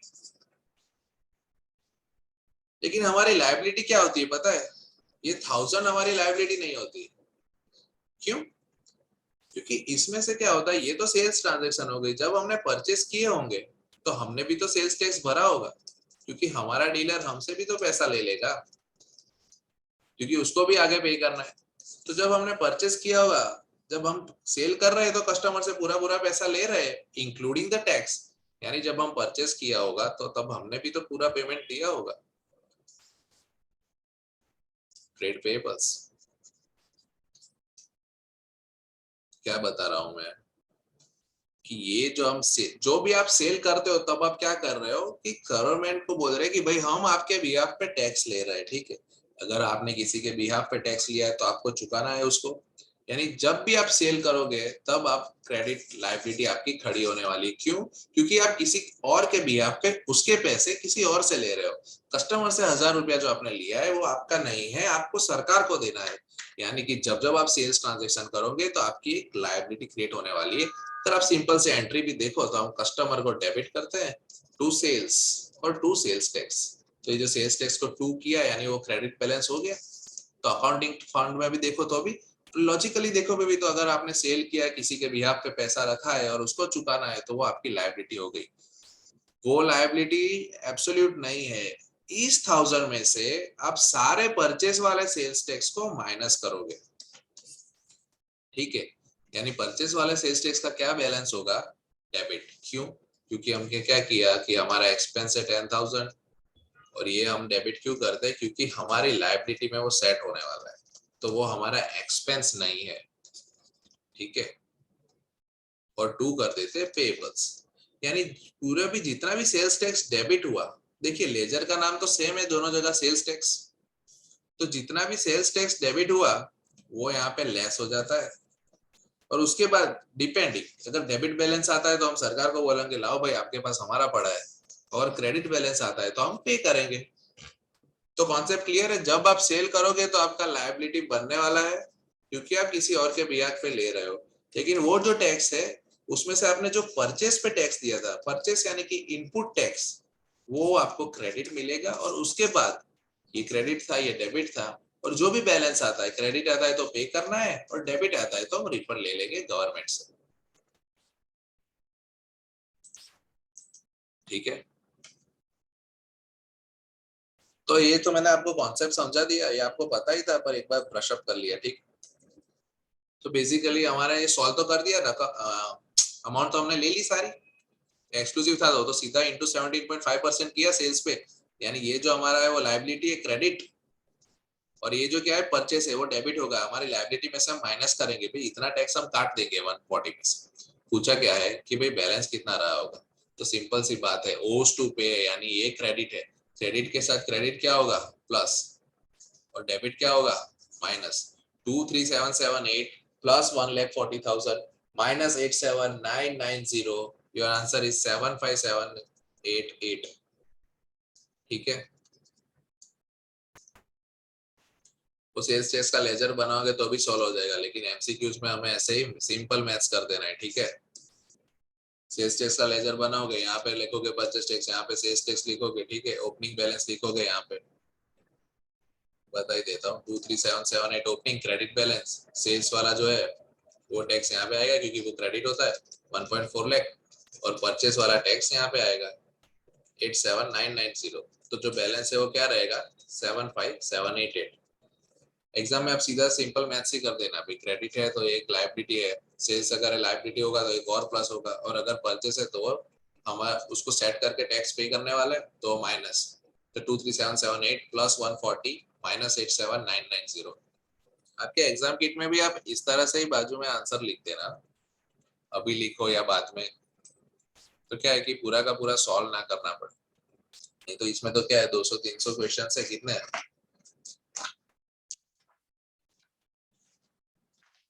500 के आसपास है।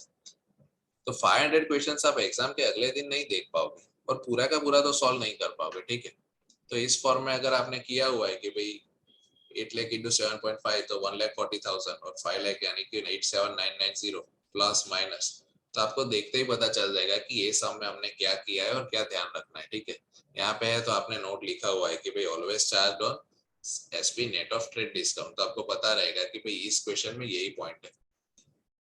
तो ऐसा कुछ आपको आपके एंड पे करता रहना है ताकि आपका स्मूथ हो जाए जर्नी। चलो आगे बढ़ते 69। इफ सेल्स क्या बोला है including sales tax amounted to 2761.2.50, including है यानी क्या होगा इंटू 17.5 अपॉन 117.5। ठीक है, डिवाइड बाय 117.5% करेंगे तो वो 100 पे आ जाएगा और उसके ऊपर 17.5 का टैक्स लगा देंगे तो हमारा आ जाता है 4112.50। ये किस पे है सेल्स पे, तो सेल्स पे हमने डिस्कस कर लिया ना, बहुत लंबा चौड़ा डिस्कशन कि भी सेल करेंगे और टैक्स लेंगे तो वो तो लायबिलिटी खड़ी कर रहे हैं हम, तो इसका क्या बैलेंस हो गया क्रेडिट। फिर क्या बोल रहा है परचेस, परचेस में क्या वर्ड लिखा है इसमें पूरे में हम इंक्लूडिंग एक्सक्लूडिंग ही खेलने वाले हैं। ठीक है, एक्सक्लूडिंग है यानी क्या होगा 18,000 के ऊपर डायरेक्टली 17.5% लगा देंगे। 18,000 इंटू 17.5% इज इक्वल टू 3150। ये क्या होगा डेबिट होगा, क्यों क्योंकि ये वाला टैक्स हम हमारे जो सेल्स टैक्स जो हमने कलेक्ट किया है उसमें से लेस करते हैं, और फिर अगर क्रेडिट बैलेंस रहता है तो वो हमारा लायबिलिटी है सरकार को पे कर देंगे, और अगर डेबिट रहता है तो रिफंड मांग लेंगे। ठीक है, तो ये परचेस वाला जो टैक्स है वो डेबिट बैलेंस होगा। आप एंट्री वाइज भी देखोगे तो आप क्या करते हो purchase debit sales tax debit to payable, ये जो है वो डेबिट है। ठीक है, पूछा गया है what would be the balance, तो अगर क्रेडिट है और ये डेबिट है लेकिन क्रेडिट ज्यादा है तो बैलेंस क्या आने वाला है, क्रेडिट बैलेंस आने वाला है माइनस करो 4112.5 माइनस 3150 यानी 962.50। क्लियर, कुछ डाउट जैसा है नहीं इसमें, सेल्स वाला है तो क्रेडिट होगा लायबिलिटी होगा, हमने किसी और के बिहाफ पे टैक्स कलेक्ट किया है जो पे करने वाला है वो हो गया क्रेडिट, परचेस वाला टैक्स हम उसको सेट ऑफ करने के बाद ही गवर्नमेंट को पे करते हैं तो वो हो गया debit. 4112.5 credit less 3150 debit, so the answer is की क्रेडिट बैलेंस यानी कि हमें इतना पे करना है गवर्नमेंट को 962.5। 70 क्या बोला net of sales tax, net of sales tax बोलता है उसका मतलब क्या है एक्सक्लूडिंग। कोई भी चीज अगर नेट ऑफ बोलती है यानी क्या हो जाता है कि उसने उसमें से ये चीज निकाल दी है। नेट प्रॉफिट यानी क्या है कि नेट इनकम में से नेट एक्सपेंस निकल गए। ठीक है, नेट यानी क्या हो गया कि हमने उसको नेट ऑफ किया है। नेटवर्थ में क्या करते हैं हम असेट्स में से लायबिलिटीज को निकाल देते हैं, तो बेसिकली जब भी आप नेट यूज करते हो यानी कि हमने उसको निकाल दिया है। तो अगर नेट ऑफ सेल्स टैक्स बोला उसका मतलब क्या है कि ये 90,000 में सेल्स टैक्स नहीं है, उसका मतलब क्या है कि वो एक्सक्लूडिंग है। परचेस में भी उसने बोला कि नेट ऑफ है यानी कि दोनों ही एक्सक्लूडिंग दिया हुआ है। तो सिंपल सी बात है, दोनों में डायरेक्टली 10% लगा देना है, तो 90,000 पे आ जाएगा 9,000 और 72,000 पे आ जाएगा 7200। आपको पता है कि सेल्स पे जो भी है वो क्या है, हमारा लायबिलिटी है, क्योंकि हमने किसी और से कलेक्ट किया है गवर्नमेंट के लिए, तो वो हो गया क्रेडिट, और 7200 है डेबिट। तो अगर माइनस करेंगे तो क्या आएगा, 1800 आएगा। ये क्रेडिट है और डेबिट है, तो 1800 का बैलेंस क्या होने वाला है, क्रेडिट, यानी कि रिसीवेबल नहीं आएगा भाई, पेएबल आएगा, 1800 पेएबल। सिंपल था। नेट ऑफ सेल्स टैक्स यानी कि एक्सक्लूडिंग समझना है आपको।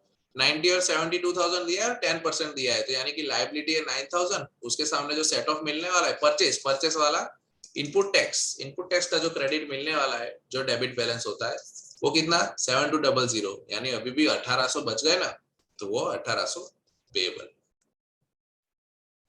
71 क्या बोला, रजिस्टर्ड है, यानी उसको सेल्स टैक्स लगाना है।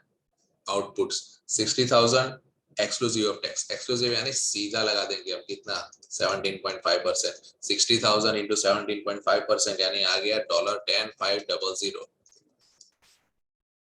इंक्लूसिव है तो क्या करेंगे, डिवाइड बाय 117.5% इंटू 17.5, तो क्या आएगा $6,000। ठीक है, और ये क्या दिया हुआ है, beginning of the period owed यानी क्रेडिट बैलेंस है। ठीक है, हमें पैसा देना है, ओड यानी हमें पैसा देना है टू द अथॉरिटीज, यानी ये क्रेडिट था। आउटपुट यानी क्या हुआ, सेल्स, यानी ये क्रेडिट हुआ। और इनपुट यानी ये क्या था, डेबिट। और क्या बोल रहा है कि ड्यूरिंग द ईयर हमने पे भी किया है 2600। ठीक है, तो सिंपल मैथ्स में जाओगे तो क्या करोगे, 340 ऑलरेडी पेएबल था, ये क्रेडिट है तो वो प्लस होगा, वो क्रेडिट बैलेंस में से 6,000 डेबिट है तो वो माइनस हो जाएगा, और टैक्स पे करोगे तो आपका लायबिलिटी कम होने वाला ही है, तो वो भी लेस हो जाएगा। तो आपका सम क्या होने वाला है, 3400 जो ओपनिंग था प्लस जो सेल्स किया उसकी वजह से आपका लायबिलिटी बढ़ा 10,500। इनपुट टैक्स का जो क्रेडिट लिया हमने वो कितना 6,000, और अगर आपने कुछ पे किया है गवर्नमेंट को तो ऑब्वियसली आपका लायबिलिटी कम होगा, तो $2,600 का तो हमने पे कर दिया है। अब ये आप टोटल करोगे तो आंसर आ जाएगा 3400 plus 10,500 minus 6,000 minus 2,600, answer is 5,300। ठीक है, सिंपल एकदम।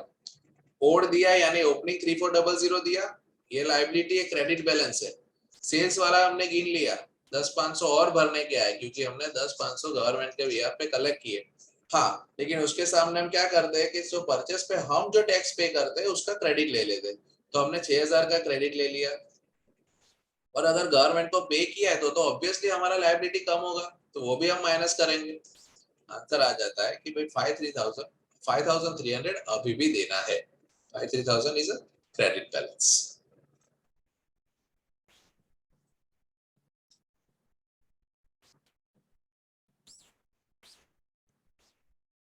72.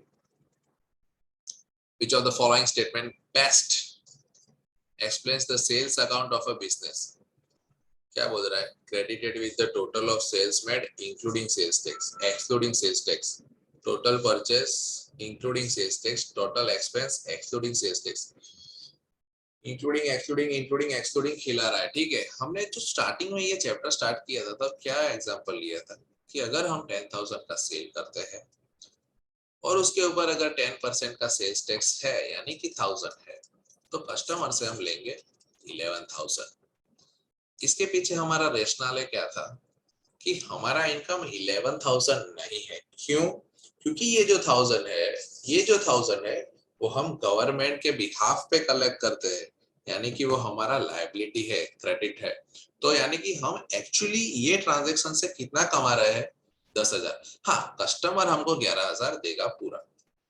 तो यहाँ पे क्या होगा, अगर सेल्स टैक्स है, सेल पे अगर सेल्स टैक्स है तो वो क्रेडिट होने वाला है। ठीक है, कहाँ होगा, तो sales made excluding sales tax, clearly. क्यों? क्योंकि हमारा सेल तो एक्सक्लूडिंग सेल्स टैक्स ही होगा ना, हमारा सेल तो 10,000 ही है। अगर ये बोल रहा है कि इंक्लूड कर दो तो हमारा सेल हो जाएगा 11,000, वो तो गलत है ना। और परचेस तो आया ही कहाँ से भाई, हमारा सेल ट्रांजैक्शन की बात चल रही है, एक्सपेंस कहाँ से आ गया, हम सेल ट्रांजैक्शन की बात कर रहे हैं, तो ये दो ऑप्शन तो है ही फालतू। इसमें खाली था डिफरेंस इंक्लूडिंग एक्सक्लूडिंग, तो हमारा कॉन्सेप्ट क्लियर है भाई, हमारे सेल्स में सेल्स टैक्स नहीं आएगा। क्यों? क्योंकि सेल्स टैक्स हमारा इनकम थोड़ी ना है, तो टोटल ऑफ सेल्स है उसको एक्सक्लूडिंग सेल्स टैक्स करना है क्रेडिट टोटल सेल्स से, ठीक है।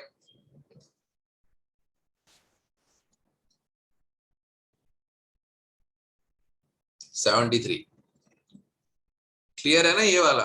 देखो परचेस और एक्सपेंस वाला तो रेलेवेंट ही नहीं है, सिर्फ क्वेश्चन क्या है कि भाई सेल्स टैक्स इंक्लूड होता है क्या नहीं होता है, तो नहीं होता है भाई, क्योंकि हमारा इनकम थोड़ी ना है वो, तो वो एक्सक्लूड होता है, तो excluding is the right option, option B. Business sold at a good at a net value of $600। Net value of 600, net net net net बोला यानी क्या है कि इसमें हमारा वो सेल्स टैक्स नहीं है। $600, फिर क्या बोल रहा है, what entries are required by the seller, किसकी बुक की बात चल रही है, seller. If sales tax is applied at 17.5%, जो सिंपल सी बात है, जो हमारा एग्जांपल हम कर रहे हैं बचपन से, 600 पे हम सेल्स टैक्स लगाएंगे, कितना है 17.5%। अभी गिनने की भी जरूरत नहीं है, सारे में सेल्स टैक्स 105 दिया है, यानी 105 ही होने वाला है। और उसका क्या करते हैं हम, ऐड करते हैं, कस्टमर से लेंगे गवर्नमेंट को देंगे, तो क्या हो जाएगा 705। एज डिस्कस्ड, हमें पता है हमारा इनकम क्या है, just 600, 105 is not the part of our income. This is the amount which we are collecting on the behalf of government, we will pay them, which is the liability, so it will have a credit balance. Customer से हम पूरा पैसा लेंगे, we will collect full 705 from him, so customer's account will be debited with 705 because that's the receivable amount from the customer. Income हमारा credit कितना होगा 600 और sales tax 105, तो एकदम सिंपल सा है। आगे बढ़ते हैं, तो आपने क्या बोला है कि भाई सेलर कैसे रिकॉर्ड करेगा, तो पहली बात क्या करते हैं हम सेल्स रिकॉर्ड में, कस्टमर डेबिट, सेल्स हमारा इनकम कितना है 600, कस्टमर पूरा पैसा देगा 705 और टू सेल्स टैक्स 105। भाई ऐसा ऑप्शन है क्या यहाँ पे, कस्टमर डेबिट 705 वाला देखते हैं तो एक ही है, तो देख के ही पता चल जाता है, आगे देखने की जरूरत नहीं है। ये 600 600 600 जो किया है, भाई ऐसे थोड़ी ना चलेगा, 600 रुपए देंगे तो कस्टमर को 600 से डेबिट करेंगे तो टैक्स कौन भरेगा, ठीक है। तो हमारी एंट्री ये राइट है, option B is the correct option. 74, 74 में क्या है, लेकर है customer return goods to streamer that had a net value of $200। क्या हो रहा है, क्या हो रहा है, रिटर्न ट्रांजैक्शन। अभी तक हम normal forward transaction sale purchase खेल रहे थे, अब क्या आ गया, रिटर्न आ गया। तो लेकर है वो क्या है, कस्टमर है, यानी उसका मतलब क्या है कि वी आर द सेलर। उसने क्या किया, रिटर्न किया हमको goods that had a net value of $200। What entries are required by streamer, customer ने return goods to streamer, that means streamer was seller, ठीक है। तो सेलर की बुक में सेल्स रिटर्न का ट्रांजैक्शन पूछा हुआ है, ठीक है। बस यहाँ पे गलती नहीं होनी चाहिए कि भाई किसकी बुक में क्या कर रहे हो, ठीक है। तो सेलर की बुक में सेल्स रिटर्न ट्रांजैक्शन बुक करना है। 200 क्या बोला है, नेट, उसका मतलब क्या है, एक्सक्लूडिंग। तो 200 के ऊपर हम क्या करेंगे, 17.5% लगाएंगे। 17.5 इंटू 2 यानी 34 प्लस 1 35, तो वो आ गया टैक्स, और टोटल हो जाएगा 235। अभी समझो, आप सेल करते हो तो क्या करते हो, 100 रुपए का सेल्स किया, यहाँ पे चलो ना उसने पूरा ही रिटर्न कर दिया, यही फिगर लेते, यानी कि जब हमने सेल किया होगा तो क्या किया होगा, 200 का सेल, उसके ऊपर 17.5% का टैक्स यानी कि 35, और पूरा पैसा हमने लेकर में डेबिट किया होगा कस्टमर को 235। अब उसने क्या किया, भाई रख लो गुड्स, यानी क्या होने वाला है कि लेकर हमें पूरा पैसा नहीं देने वाला है, पूरा का पूरा नहीं देने वाला है, तो उसका डेबिट बैलेंस है वो तो पेएबल में क्रिएट हो जाएगा, यहाँ पे लेकर से पेएबल। ये जो सेल्स टैक्स है वो कट हो जाएंगे, यहाँ पे क्रेडिट हुआ था यहाँ पे डेबिट होगा, राइट। और ये जो 200 है वो क्या है, रिटर्न इनवर्ड। समझ गए? जब भी सेल्स रिटर्न होगा तो क्या करोगे? Returns inward. तो यहाँ पे देखो, पहले तो ये दो ऑप्शन ही पॉसिबल थे, रिटर्न इनवर्ड। क्यों? क्योंकि परचेस कहाँ से आया भाई? ये तो हमारे लिए सेल्स रिटर्न है, और लेकर को क्यों डेबिट करेंगे भाई? अभी तो लेकर को क्रेडिट करने वाले हैं हम, क्योंकि हमें उसको पैसा देना पड़ेगा। एक्चुअली नहीं देना पड़ेगा क्योंकि क्रेडिट कस्टमर है, ठीक है। तो उसका जो डेबिट बैलेंस है वो हम उसको क्लोज करने के लिए क्रेडिट करेंगे, तो डेबिट लेकर भी गलत है। तो रिटर्न इनवर्ड वाला कॉन्सेप्ट सही है। अभी रिटर्न इनवर्ड कितना है? 200 ही है। 35 का तो हमारा खर्चा थोड़ी ना है, वो तो हम लाइबिलिटी में से रिड्यूस करने वाले हैं। तो option A is the right answer. Returns inward 200, sales tax 35 और लेकर 235। ये वाले क्वेश्चंस है ना, आप ऐसे फॉर्मेट में सॉल्व करोगे ना तो आपको एकदम इजी रह जाएगा, ठीक है। कोई भी कंफ्यूजन क्या होता है कि कई बार क्या होता है एग्जाम में आपको ऐसा लगता है कि ये आएगा 200 आएगा 35 आएगा। whenever you see a question of this type, right, this format, just go with this format. What will you do? Just write it, whether purchase or sale, write the amount, write sales tax, and then whatever customer or trade payable. So you know exactly कि भाई ये payable amount ये होने वाला है, expense वाला ये और सेल्स टैक्स वाला ये कॉलम है, ठीक है। चलो, तो इसमें तो ये राइट है। ऐसे सॉल्व करोगे तो आ ही जाएगा, कोई डाउट ही नहीं, एकदम सिंपल सा सम। 75 stung, which is registered to account for sales tax, purchased furniture on credit, यानी कि हमने फर्नीचर परचेस किया है क्रेडिट पे। कॉस्ट क्या था? 8000 प्लस सेल्स टैक्स ऑफ 1200, यानी कि 8000 का फर्नीचर लिए, सेल्स टैक्स उस पे कितना है? 1200। ये दोनों हो जाएगा डेबिट डेबिट, और हमको उसको पूरा पैसा देना पड़ेगा, तो ये हो गया पेएबल। अभी ढूंढ लो ऐसी एंट्री कहाँ पे है। पहली बात तो ये सारी की सारी गलत है, क्योंकि यहाँ पे कहीं पे सेल्स टैक्स डेबिट हुआ ही नहीं, ठीक है। जैसा मैंने बोला, आप बस उस फॉर्मेट में इसको लिख दोगे तो आपको आंसर डायरेक्टली आ ही जाएगा कि भाई फर्नीचर परचेस किया, सामने वाला बंदा अगर सेल्स टैक्स लगा रहा है तो उसके ऊपर लगाएगा और हमसे वो पूरा पैसा लेगा, नोट 9200। तो क्रेडिट सप्लायर होना चाहिए 920 से, सेल्स टैक्स और वो दोनों डेबिट होगा, तभी डेबिट क्रेडिट टैली होगा। तो C is the correct answer. Just follow this format and 90% questions of this chapter will get solved.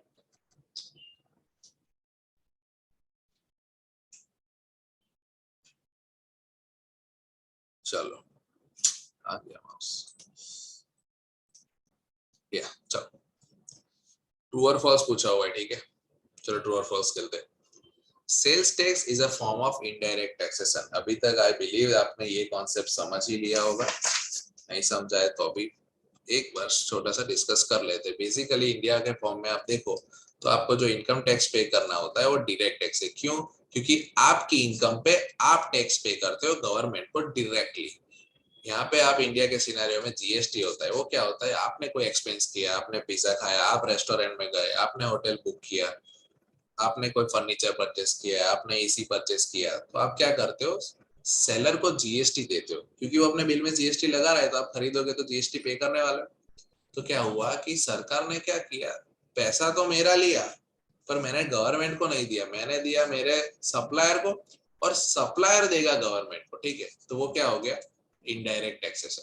तो sales tax is a form of indirect taxation which is true. ये कोई नया नहीं है, आपने already पढ़ ही लिया होगा बीकॉम में, डायरेक्ट टैक्स इनडायरेक्ट टैक्स।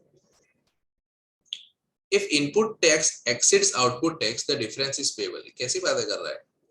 अगर इनपुट टैक्स है उसका डेबिट बैलेंस होता है और आउटपुट टैक्स का क्रेडिट बैलेंस होता है, क्योंकि ये सेल्स के ऊपर जो लायबिलिटी है वो है और ये जो हमें सेट ऑफ करना है। अगर इनपुट टैक्स एक्सीड हो गया तो रिफंड आएगा ना भाई, तो ये फॉल्स है। ये क्या बोल रहा है? Sales tax is included in reported sales and purchases. भाई कितनी बार बोला हमने कि अगर हम सेल कर रहे हैं 10,000 का, उसके ऊपर 1000 टैक्स है और हम कस्टमर से 11,000 लेंगे, लेकिन हमारी इनकम तो 10,000 ही है, क्योंकि ये तो हम गवर्नमेंट के लिए ले रहे हैं ना, तो हमारे में कभी इंक्लूड नहीं होगा सेल्स टैक्स। तो ये कैसी बातें कर रहा है? चलो भाई फॉल्स। लास्ट, अभी ये क्या है? आपने टैक्सेशन तो अभी पढ़ा नहीं होगा, एसीसीए वाला। तो हो सकता है कभी आपका नसीब खराब होता है, ऐसा टैक्स रिलेटेड भी पूछ सकते हैं, जो आपको अगर नहीं पढ़ा है तो आएगा ही नहीं। चलो ये तो मैं बता देता हूँ कि sales tax can not be recovered on some purchase. अभी आपका जो टैक्स पेपर है ना उसमें ऐसा सब आएगा। जैसे कि इंडिया में बात में करूँ, इंडिया में भी सेम है, आपको जो एग्जांपल दिया हुआ है वो तो सेम ही दिया हुआ है। इंडिया में जो जीएसटी है ना उसमें उन लोगों ने काफी सारी क्रेडिट ब्लॉक की हुआ है। Sir what is block? यानी अभी तो हमने कैसे सम्स किए कि सेल्स टैक्स वाला जो टैक्स है आउटपुट टैक्स, उसमें से कैसे हम परचेस वाला टैक्स माइनस कर देते और जो नेट ऑफ होता है वो पे कर देते। लेकिन गवर्नमेंट ने क्या किया हुआ होता है कि ऐसे सब चीज का टैक्स का आप क्रेडिट नहीं ले सकते। यानी कि अगर आपने कोई पर्सनल यूज किया या फिर कोई एंटरटेनमेंट के लिए आपने कोई खर्चा किया और आप आके बिजनेस में उसका सेट ऑफ लोगे, वो थोड़ी चलेगा।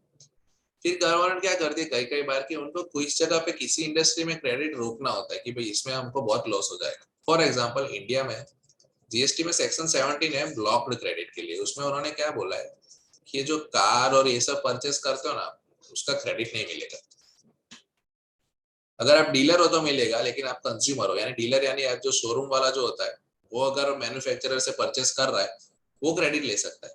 लेकिन आप और मैं अगर कार लेने जाते हैं, ठीक है, और हमारा कोई बिजनेस है, हम बिजनेस में यूज करने वाले हैं उसका, ठीक है, भाई ऑफिस से घर और घर से ऑफिस के लिए जा रहे हैं तो बिजनेस एसेट तो हुआ ही वो, लेकिन उसका क्रेडिट नहीं मिलेगा। ये सब मैं आपको क्यों समझा रहा हूँ कि जैसे हमारे लॉ में ऐसी सारी चीजें हैं कि भाई बिजनेस यूज के लिए ही क्रेडिट होगा तो ही मिलेगा, कार वगैरह के लिए ब्लॉक किया हुआ है, ठीक है। इसी तरह से यूके लॉ में भी ऐसा ही है। सर तो कंक्लूजन क्या है? तो कंक्लूजन क्या है कि हाँ ये सही बात है कि sales tax can not be recovered on some purchases. तो कोई परचेसेस ऐसी है जिसका क्रेडिट आप नहीं ले सकते हो, ठीक है। 77, based upon the following information what was the cost of purchases. ये वाले सारे एकदम सिंपल सम्स होते हैं। 77 जो आया ना, बस ध्यान से आपको टी टी फॉर्म वाला अकाउंट बना देना है और बैलेंस इसमें यहाँ वहां में गड़बड़ नहीं करना है।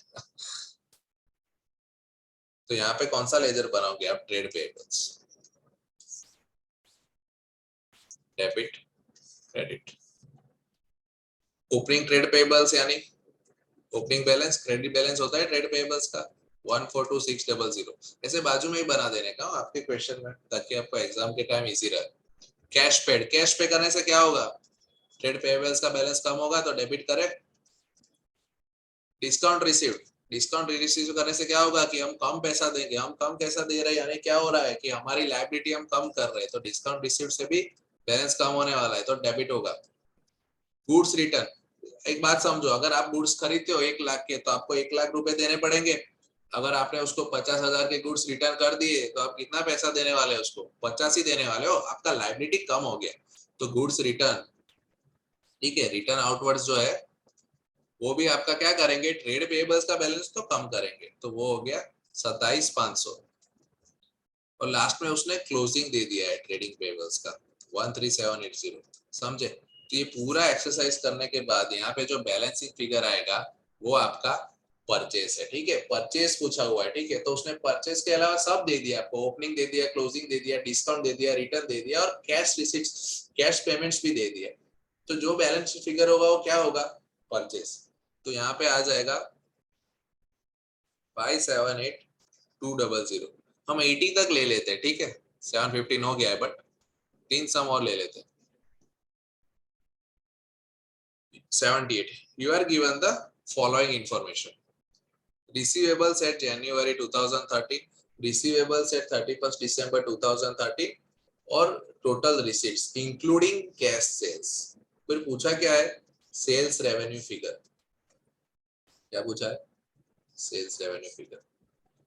तो सेम सेम मेथड, चलो यहाँ ही बना देता हूँ साइड। यहाँ पे क्या बनाओगे? Trade receivable. ट्रेड रिसीवेबल का बैलेंस क्या होता है? डेबिट। तो ओपनिंग क्या हुआ है? 10,000, क्लोजिंग दिया हुआ है 9,000। और उसने क्या बोला कि रिसीट ड्यूरिंग 2013 कितना? 5,000। पर क्या होता है? कैश सेल है 5,000 का, यानी कि 85 नहीं, ट्रेड रिसीवेबल में कितना होगा? 80,000। तो यहाँ पे बैलेंसिंग फिगर क्या आया?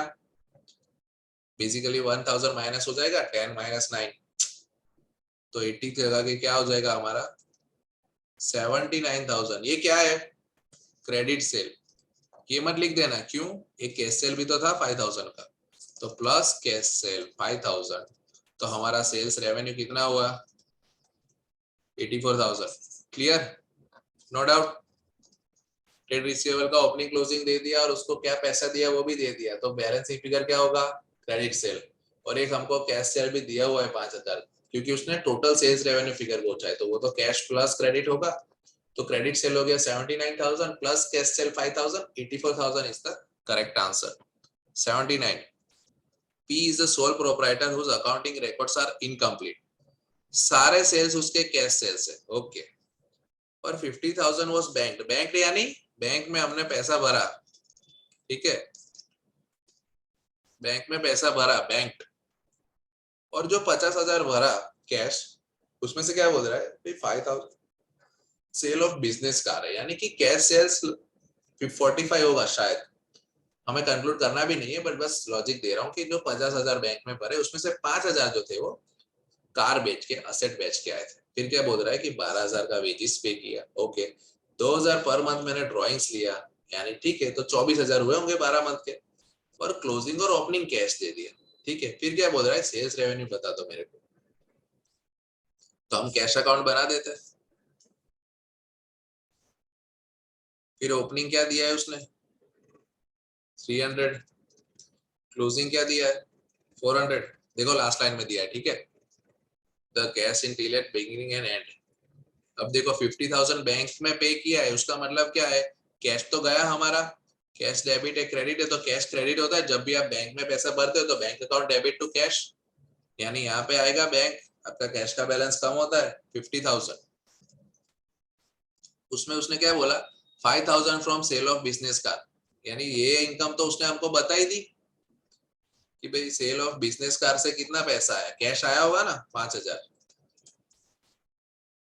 फिर क्या बोला है उसने? वेजिस पे किए 12,000 के, और विड्रॉ 2,000 पर मंथ, 2,000 इंटू 12, पूरे साल में 24,000 घर पे ले गया वो ड्रॉइंग्स। अभी जो बैलेंसिंग फिगर रहेगा वो क्या है? सेल्स। तो यहाँ पे मेन इंपॉर्टेंट ट्रांजेक्शन क्या है? ये वाला। अगर ये 5,000 आपने निकालना भूल गए ना, तो आपका सेल इन्फ्लेट हो जाएगा 5,000 से। और ये लोग स्मार्ट लोग हैं, आपको एक ऑप्शन ऐसा भी दे के ही रखेंगे, जैसे कि यहाँ पे बैलेंसिंग फिगर आएगा 81,100। तो आप देखो, अगर आपसे वो एडजस्टमेंट मिस हो गया ना, तो नीचे देखो डी ऑप्शन क्या है? 86,100। यानी जो कार वाला एडजस्टमेंट भूल जाएगा उसका आंसर ये आएगा, और आप डी करके आ जाओगे, ठीक है। तो ध्यान रखना है, उसने सेल्स रेवेन्यू पूछा है, तो हमें बिजनेस कार वाला जो सेल है वो सेग्रीगेट कर देना है, और जो बैलेंस की फिगर है वही सेल है 81,100। चलो ये बाद में करेंगे, नया पेज है ना। 80 से 140 नेक्स्ट लेक्चर में हो जाएगा कंप्लीट। तो हमने यहाँ पे आज सेल्स टैक्स ऑलमोस्ट खत्म कर दिया है। 80 से कहाँ जा रहा है ये? हाँ 88 पे, यानी 8 क्वेश्चन और करेंगे तो इन्वेंट्री आ जाएगा, ठीक है। और उसके बाद नॉन करंट एसेट है। तो कल हम क्वेश्चन नंबर 80 से एग्जाम किट चालू करेंगे। आप साथ साथ में प्रैक्टिस करते रहो, सम्स देखते जाओ, सारे इजी इजी चैप्टर से। अब एक दो हल्के हल्के अच्छे एडजस्टमेंट आ रहे हैं, ठीक है। तो कोई बात नहीं, यहाँ पे हम हमारा सेशन एंड करते हैं। कल इसी टाइम पे शार्प 6 को मिलेंगे, और एग्जाम किट खत्म कर देंगे चैप्टर 8 तक, ठीक है। चलो ओके बाय।